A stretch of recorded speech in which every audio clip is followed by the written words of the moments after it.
কোনোদিনও শুনিসনি? না। ক্লাস 9-এ পড়িস, সত্যি কোনোদিনও শুনিসনি? না। ঠিক আছে, নোট করে নে। কোয়ান্টিফায়ার্স হলো গিয়ে এমন কিছু শব্দগুচ্ছ যেগুলো সংখ্যা বা পরিমাণ বোঝাতে সাহায্য করে ইংলিশে। এগুলো এক ধরনের অ্যাডজেক্টিভ। কেন অ্যাডজেক্টিভ? যেহেতু নাউনকে ব্যাখ্যা করে। মানে মনে কর ভাত, বা এখানে বল লাগানো হয়েছে, বলগুলো যদি নাউন হয়, কটা বল আছে সেটা কে বলবে? কোয়ান্টিফায়ার্স, যেগুলো আমাদের পরিমাণ বা সংখ্যা বুঝতে সাহায্য করে। যেমন বাংলায় বলি না, মা ঠাকুমা কাকিমারা বলে না, বাবু একটু খেয়ে নে, একটু খেয়ে নে, বাবা আর একটু ভাত দেবো, এইটুকু খেলি। তো এইটুকু, অল্প, বেশি, এগুলো সবই কিন্তু কি বলছে? পরিমাণ, ভাতের পরিমাণ। তা ইংলিশেও এরকম কিছু শব্দ আছে। যেমন এখানে অনেকগুলো বল আছে, যদি আমি 10টা বলি তো ঠিক আছে, ফাইন, নাম্বার বলে দিচ্ছি। কিন্তু আমরা না অনেক সময় নাম্বার কাউন্ট করতে পারি না, আবার অনেক সময় করতে পারি। তা যেগুলো আমরা কাউন্ট করতে পারি সেগুলোকে কাউন্টেবল বলে, আর যেগুলো কাউন্ট করতে পারি না সেগুলোকে আনকাউন্টেবল বলে। আমি লিখে রেখে দিয়েছি কাউন্টেবল। এই মুহূর্তে আমি তোমাদের কাউন্টেবলগুলো শেখাবো, আনকাউন্টেবলগুলো পরে শেখাচ্ছি, ঠিক আছে?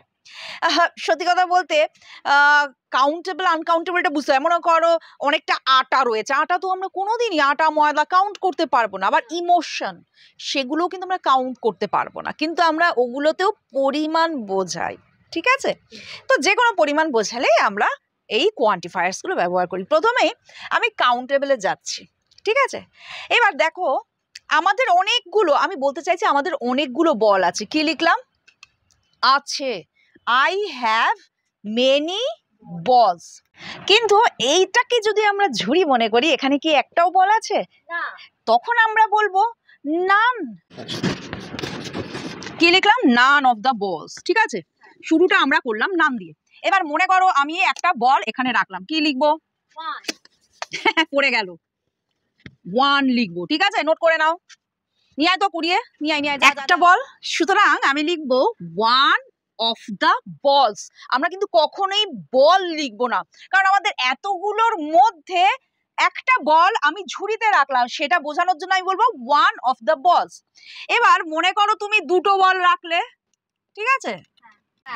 ভালো হয় যদি তুমি লেখো আ কাপল অফ দ্য বলস, মানে এই বলগুলোর মধ্যে থেকে এক জোড়া বল আমি তুলে নিলাম, ঠিক আছে? এইবার ফিউ, মানে অল্প সংখ্যক কিছু বল আমি রাখতে চাইলাম, আ ফিউ। তো তখন আমরা কি বলবো? আ ফিউ অফ দ্য বলস, ঠিক আছে? এটা হয়ে গেল আ ফিউ, অল্প পরিমাণ, তখন আমি বলছি আ ফিউ। কিন্তু আমি যখন তার থেকে আরেকটু বেশি বলতে চাইছি, মানে খুব বেশি না আবার একদম কমও নয়, তখন আমরা বলবো সেভারাল, ঠিক আছে? তো এই দেখো এখানে লেখা রয়েছে সেভারাল, নোট করে নেবে। অর্থাৎ ফিউর থেকে বেশি আবার খুব বেশি নয় বোঝাতে চাইলে তখন আমি সেভারাল বলবো। তো আমি যখন নাকি একটু বেশি বল লাগাচ্ছি এখানে, আমি লিখলাম সেভারাল, সেভারাল অফ দ্য বলস। এইবার এখানে কটা রয়েছে? 10টা, 10 বলস ছিল, এবার আমি অর্ধেকটা নিয়ে নিলাম, মানে 5টা বল এখানে চলে আসলো, তখন আমি বলবো হাফ অফ দ্য বলস। কি বলবো? হাফ অফ দ্য বলস। এইবার বেশিরভাগ বলই আমি ওখানে পাঠিয়ে দিতে চাই, তখন আমি লিখবো মোস্ট অফ দ্য বলস। আমি বেশিরভাগ বলই এখানে রেখে দিলাম, ঠিক আছে? তখন আমি বলবো মোস্ট অফ দ্য বলস। কিন্তু সবকটা বল যদি বলি, তখন আমি বলবো অল অফ দ্য বলস, মানে সব বলগুলোই আমি এখানে রেখে দিলাম। অল দ্য বলসও আমি বলতে পারি, কারণ এইটা এখন ফাঁকা হয়ে গেল। তো বোঝাতে পারলাম? এবার আরো কিছু শব্দ রয়েছে কাউন্টেবল। মেনি, মেনি মানে অনেক, ঠিক আছে? তো আই হ্যাভ মেনি বলস, কাউন্ট করতে পারছি কিন্তু আমার অনেক রয়েছে, ঠিক আছে? তখন আমি মেনি বলবো। আবার তোমাদের এখন ফিউ বললাম, ফিউর আবার দুরকম মানে রয়েছে, ব্যাপারটা একটু বুঝতে হবে। এক হলো গিয়ে ফিউ, আরেকটা হলো গিয়ে আ ফিউ। দুটোর পার্থক্য কি? দুটোই কাউন্টেবলে ব্যবহার করা হয়, দুটোরই মানে কিন্তু অল্প, খুব সামান্য পরিমাণ, কিন্তু দুটোর পার্থক্য রয়েছে ফিলিং এ। ফিউটা খুব নেগেটিভ ফিলিং এ, মানে আমার দুঃখ হচ্ছে, আই হ্যাভ ফিউ ফ্রেন্ডস, আমার বা আমি বললাম যে I have few friends in the school, ইস আমার খুব কম বন্ধু রয়েছে, আমার কয়েকজন বন্ধু রয়েছে, কিন্তু আমি খুব খুশি যে আমার কম বন্ধু রয়েছে, মানে আমার বেশ কয়েকজন রয়েছে কিন্তু আমার কম বন্ধু রয়েছে, কিন্তু আমার কোনো অসুবিধা নেই তাতে।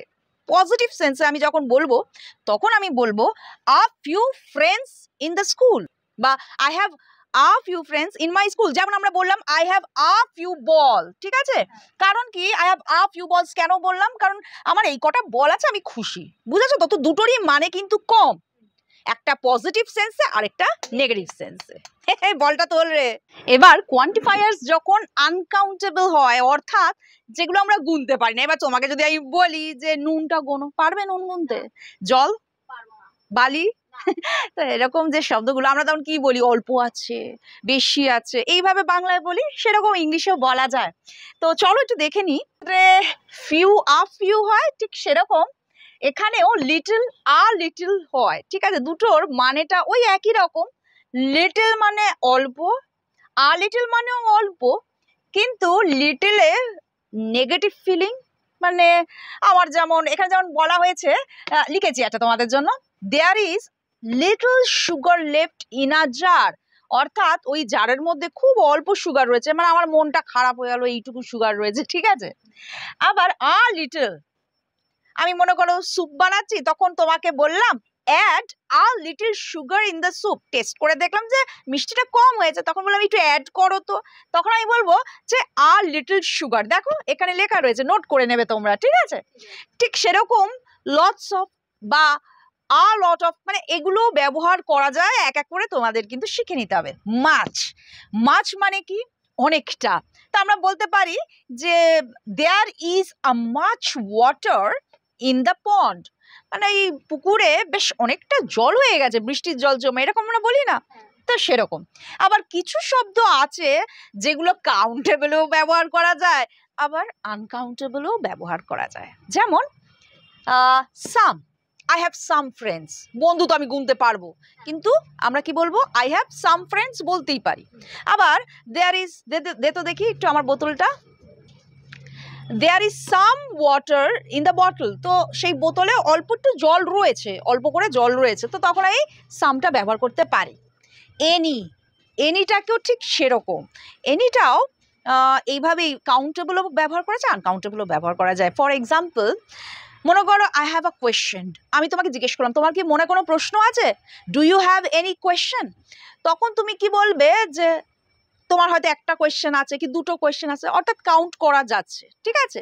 কিন্তু মনে করো আমি বললাম is there any milk left, তখন কি হবে, আর আমি বলতে চাইছি ওই কাপে কি কোনো আদৌ দুধ বেঁচে আছে, তখন কিন্তু মিল্ক তো আমরা গুনতে পারছি না, ব্যাপারটাও তখনও আমরা এনি ব্যবহার করছি অ্যাজ আনকাউন্টেবল। অল, অল তো আমি অলরেডি দেখিয়ে দিয়েছি কাউন্টেবল আনকাউন্টেবল, তোমরা এই ধরনের না সেন্টেন্স খুঁজে বার করার চেষ্টা করবে। ঠিক সেরকমই মোস্টও কিন্তু আমরা দু ক্ষেত্রেই ব্যবহার করতে পারি, যেমন most, I have most ball inside the basket, আবার এরকমও বলতে পারি যে most of the rice are eaten,